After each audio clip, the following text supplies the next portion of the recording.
that they don't have a license to carry. So I can make that temporary stop, clear you by investigation, have a nice day, sir. And I'm hoping these encounters become very positive. In fact, you get to see the cop gets to see you. Because like I said, if I see you more than once, I know the first time I stop you, move on with life. And you go by because a license is required to carry, that's the justification. That would be our justification. That's the way we interpret the two cases the law department's actually provided. Do you have a basis for that decision on any other case law, like the Supreme Court or the state? Well, the Third Circuit from Pennsylvania, which is precedent here, as well as this Pennsylvania Superior. I think it's Superior. Let me ask you something. As far as your knowledge goes, and that may be limited as far as what's going on actually on the street, people that have been stopped for open carry in Philadelphia, do you know if it's more common for them to be found to have a license to carry or to not have? To be honest with you, the only case I know about is yours and maybe one or two others that have occurred. And in those cases that you are aware of, the person. Okay, so would you think that over the course of time, as more people are stopped and investigated for open carry, and they do turn out to have a license to carry firearms, wouldn't that then establish a precedent that most people who are openly carrying do, and therefore invalidate the suspicion that they may not? Stopping on the street is not precedent. That's a crude term. That's case law. Okay. And the issue is, I think, as time goes on, yes, this issue becomes more readily open and available. Officers we have no objections to the law. The problem is, at first, some officers might not have been clear on the law. Right. And we fixed that. So hopefully, that will resolve a lot of the issues. Now, whether or not we want to debate legally. I'm not going to argue. I just want to know what it's a debate. I'd like to know what case law that you're so I can look it up. I have it in my car. If you want, I'll get it toward the end of the day. Yeah, that'd be excellent. I have the two cases, and the law department said they're right on point. Like I said, I don't want to stop. I mean, to be honest with you, the bottom line is, oftentimes somebody may call, if they call on you or something like that, neighbor calls. My cops are being rocked hard because they got to clear by investigation. Like I said, they can be positive interactions with the police, even though they're temporary detention. They can be negative. And I want them to always be positive, if at all possible. Like I said, I expect my officers to behave a certain way, and I expect the people that are open because they have certain responsibilities too to respond a certain way. If you debate or disagree with the officer doing or whatever, that's not. I agree with you. The debate's not for the street. You call a supervisor after the incident, you address it, and if anybody that's encouraged or professional, different issue altogether. That we handle here. But if it's an issue of legality, whether they could or they couldn't, listen, we can debate that. That's for us to have here. In a drier place. Yeah. But I'm happy to debate that issue with you, and I'll bring some of the attorneys, and I'm happy to debate those issues. But that's our stance now. And like I said, we're welcoming you to Philadelphia and enjoy you having you here. Give me one of your cards. No. Can I have one? Yeah. No. Wait, let him talk to me. They're special. They got gold seals. I only get 500 my whole career. I do have one more question for you in regards to that. Do you think that, again, on the street level, when it comes down to the individual police officer who's engaging someone who's openly carrying, do you think it's a discretionary call for them as far as how they handle it, or especially when it comes to in regards to the confiscation of that firearm during the stop? Absolutely, and I'd say almost 90% of what the officers do on the street is discretionary. Right. A lot of it's premised upon officer safety. You have to understand where their mindset comes from. That's the academy training, and their whole thing is officer safety. So temporarily retaining your weapon during the encounter is the least intrusive thing we can do. I don't want to take it permanently. I don't want to fix you with handcuffs. I don't want to do it like that. I don't have to. I want this encounter to happen, be over with, cleared, have a nice day as quickly as possible. Like I said, when the officer's got to worry about that gun, and while I'm running it, it comes up as you're something different than what you say you are, then now the officer's faced with the gun. So to be honest with you, you may not like it, but that's officer safety tactics that we're probably going to teach our officers, okay? Would you consider it inappropriate for the officer to decide, based on the interaction that he's having with that person, to not confiscate that firearm, just because... It's his discretion. I mean, it really is. And to be honest with you, he's going to feed off the person he stops' actions. I mean, if you're saying, sir, I'm licensed, I have a license, I have the information, guarantee your response is what you're going to receive from the officer. The more you complain and object, you're probably going to make the officer feel worried that something's wrong here, okay? And what all that does is escalate the situation.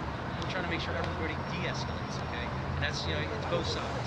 So, I mean, if you do stop, then, respectfully, even if you disagree with that, please just comply, and hopefully the encounter will be a nice encounter at the end of the day. Here's your gun, have a nice day, sir. You move on with life, rather than like you went.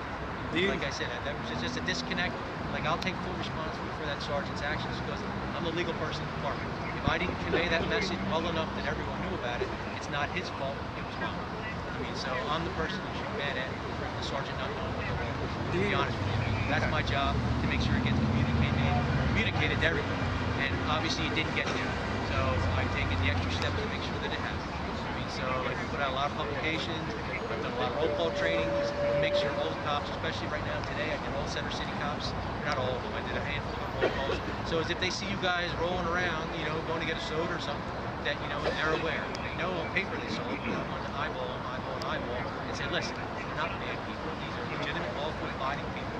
They have a certain issue that they believe needs to be expressed and made available to everybody, or made known to everybody. And I don't disagree with it. I mean, so that's why we're all here today. We don't just get wet, regrettably, but other than that, we're having a good day. Do you think eventually we could get to the point where open carrying a firearm considered an innocent activity until proven otherwise, just like driving a vehicle? Because you can't randomly pull people over to check for a driver's license. I agree with you in the regards that I think that would deal with the state legislature. If at some point they determine to make Philadelphia consistent with the rest of the state, that would be the first step. But right now, I mean, but with the licensure requirement in a city of the first class, that's part of the reason for ensuring. That's our underlying basis for what we do. If that changes, then we would be complicit with the rest of the state. I mean, but at that point in time. So if that were to be amended out, essentially, to the point where a city of the first class is not an exception to the open carry law. That's above my pay grade. But the bottom line is, I mean, Philadelphia has specific problems that the rest of the Commonwealth doesn't have, and I think that's the legislature's recognition of the fact of why they put that specific provision in Philadelphia. We do have specific problems in this Philadelphia. We all know we have a lot of crime, and you guys aren't a problem by any stretch. But the bottom line is there are a lot of people with guns out there that we need to make sure that the bad guys don't do certain things that are referred as being illegal or legal. I don't think any of your bad guys are going to be walking around like us. Openly carrying. They might try to blend in with you. That's the problem. Seriously. We have complicated issues in Philadelphia. I'm not saying that we can't address them.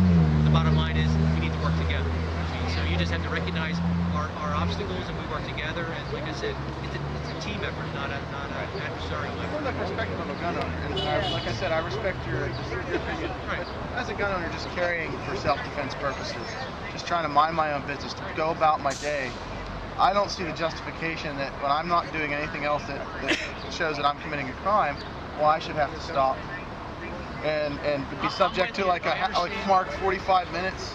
I understand. I mean, well, that's because it got a little escalated. We'll say that. Well, I mean, you're the normal stuff. point a gun at you. When someone points a gun at you and you're just walking down the street minding your own business. And that was the disconnect. That's a constitutional right, though. That was the disconnect between the training. That's since been addressed. Okay. So we're going to move forward that. from that. I respect that. We can debate that, whether or not there's legitimate. That's a legitimate debate, and maybe it may need to go in court someday. I don't know. But like I said, we have case law, and I think the case law supports the notion that the legislator carved out a special exemption for Philadelphia for a specific reason. Now, if you want to go into the congressional or the legislative record, find out what those reasons are. I mean, that's open to the record. So the bottom line is, we're not looking to interfere or harass or anything like that. Oftentimes, the only time we're going to know you got the gun is because somebody might call upon you. You may not know that. You might be reading a newspaper in the park, but before people call the police, maybe the gun in the park, and that's what we're responding to. Let me give you experience. I'm not in Philadelphia, of course. I'm in Lock Haven. It's a little more of a rural area. I sit at the park. I carry my gun when I go with my kids down there. I've had people call the police, but you know what the police do? They see me sitting there with my kids, and they go, and they drive off. Because I'm not doing anything. I'm sitting there on a park bench minding my own business. Regrettably, the Philly cop has to look at it and say, well, I can't tell when that guy's got a license to be legal here. Out there, you don't need the license, so you're not doing anything wrong. I agree with you. So it's a little distinctive. Yeah, I understand what you're saying. We can talk about having positive experience with police officers. In the way that they train and stuff, are they first, I wasn't sure what you're saying about, are they taught to take the firearm away from the person they believe is illegally carrying first? Because obviously, if you're just going about your business legally carrying, then a police officer, first thing they do is remove your firearm from you. That's your own personal property. That doesn't, you know, it's not going to be a positive experience. That's the first thing they got to do. Are they trained to do that, or is that at their discretion? Every experience can turn into positive. The bottom line, officer safety, you got to balance officer safety with your rights, okay? And to be honest with you, he doesn't know you're legal in Philadelphia automatically because he can't tell you have a license. So he's between a rock and a hard place. I understand that, but are they trained? Is that the first thing they do, is to remove the firearm? That's what I would do personally. Personally, sir, with all due respect, I understand your license. No, I'm just asking if that's how they work. Sir, with all due respect, I understand you say you have a license. Listen, I'll be out of your life in 2 seconds. You know, in the interim of the stop, I want to see you. I would do that myself. So I can't tell an officer not to do it. But listen, if I see you around here, I recognize you. Next time I see you, it's a all different. Every context for every stop is different. And everything feeds off of each other. I'll say, if I'm not professional, then you're obviously going to get more upset. But I need to be professional to you, and I expect the same back. And hopefully, like I said, okay, sir, I understand. Like I said, if I recognize you for being this event, listen, I know you're legal. So, but I don't know that from that. So what you're saying is it's kind of like the driving license in effect. Now there's so many people driving, you just assume everybody's legal until you see them doing something based on that suspicion.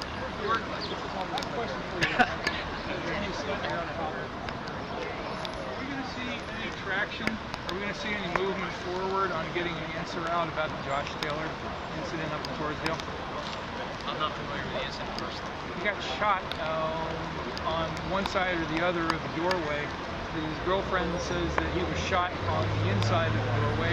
The police department seems to maintain that he was shot outside the doorway.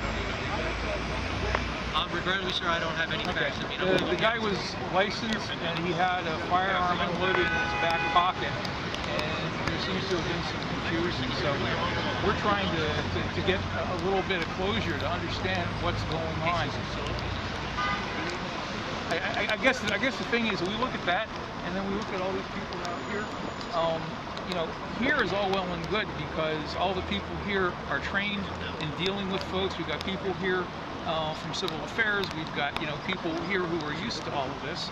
If we're out on the street and we're dealing with a blue shirt, okay, who's just getting out of a district car, you know, we know that we're not going to have the same experience that we're having here. That's where you're wrong, sir. That's why I've gone to great lengths to make sure the blue shirts, as you say, are well aware. I went out personally myself the last several days for the officers, just generally in this area first, to make sure that, you know, the law is the law. They knew about it. They saw it on paper. They just wanted to communicate it personally to them as well.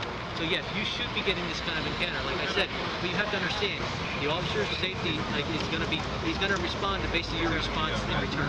Just because you have a right to carry the gun doesn't mean you need to be all of a sudden, you know, confrontational with him. That's not the time to be there. No. If you disagree with anything the officer did, you can always call the supervisor after the fact, make a complaint, whatever needs to be done. Pennsylvania state law is that you comply completely with a stop and a subsequent arrest. I understand this. Oh yeah, we're going to probably have to